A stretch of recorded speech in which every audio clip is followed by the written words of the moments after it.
नमस्कार जय जगन्नाथ। तो टाइम आप देखिपे राति 11:15 है।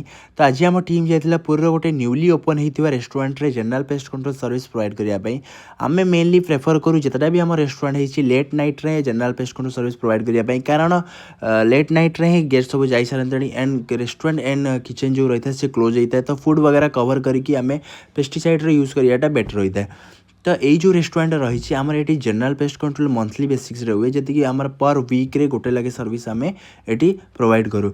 तो मेनली ये बीच फ्रंट रही थी माछीर प्रॉब्लम अधिक अच्छी। तो आम देखिपे आम टेक्नीशियन भल भाव में केमिकल स्प्रे कर जितक टेबल टॉप एरिया होगला चेयर्स वगैरह होगला किचन साइट एरिया होगला किचन्स सिंक होल वगैरह होगला आमर जितक भी फूड जगह रैक रही जोटि आमर यूजुअली फूड वगैरह थाए वाश बेसिन थाए आमर गैस आमर ये तले भल भाव में केमिकल स्प्रे हुए कारण यही सब जगह मानक पेस्टिसाइड लुचिकी रही था जो भाई आमर माछी मशा असरपा यही सब जगह मानक मेनली लुचिकी था।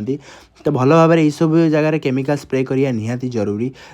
तो आपंकर जब एमती किसी होटेल कि रेस्टोरेंट रही एंड आपको pest control related service requirement अच्छी तो आप टीम को कांटेक्ट करेंगे। आम आपको बेस्ट सर्विस सहित बेस्ट प्राइस प्रोवाइड करूँ। Thank you.